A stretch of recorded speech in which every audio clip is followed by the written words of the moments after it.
Hello, my name's Adam and you're watching my renovation here on Iris Street. This is the 78th week of the renovation and I hang the final two floating walls in the basement this week.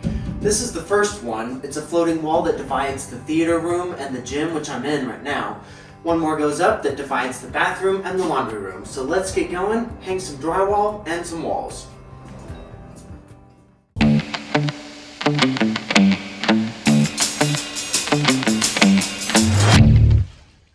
After a long cold winter, it's finally springtime in Broomfield.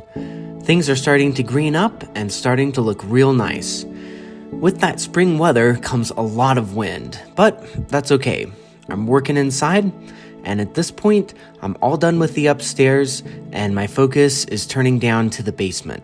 Before I can hang the final two floating walls, I have a tiny bit of electrical to wrap up on this back wall of the laundry room. I'm putting in 6 gang boxes for outlets, 3 on the bottom and 3 at the top, and this is for all of my server hardware that I'll install.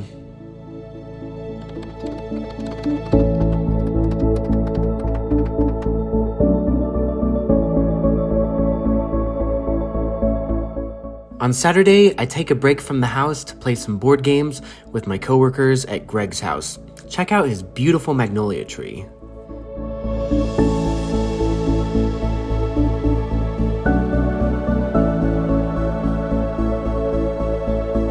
Sunday sees the most activity this week. My dad and my Uncle David come up to help hang these 2 final floating walls. Right now, they're working on the wall that'll divide the gym and the home theater, which is a 15-foot wall with a very short doorway underneath the HVAC supply and return ducts. While they're working on that, I get cracking on the wall that will divide the laundry room and the bathroom. So it requires a couple of base plates, which I'm bolting in now. And then once those are good to go, I can start working on the actual wall.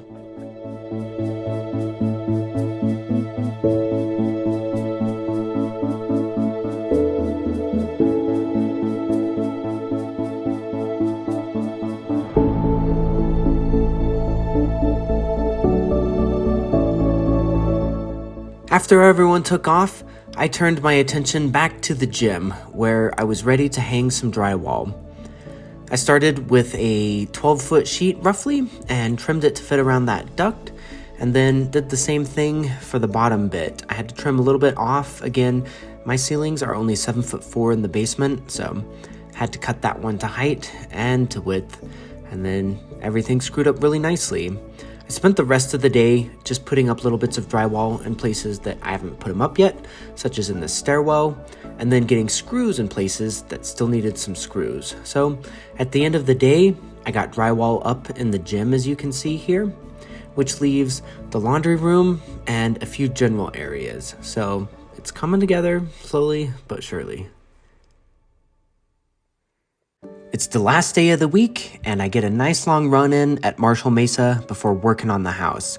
Today I did a 14-mile loop, and I haven't mentioned it, but Tyler, Joe, and I are training for a 50-mile ultra in Steamboat in September, so even though I've got the house to work on, I've got to get my runs in too. Once I'm done with this run, I turn my attention to putting some shims on this wall in the laundry room.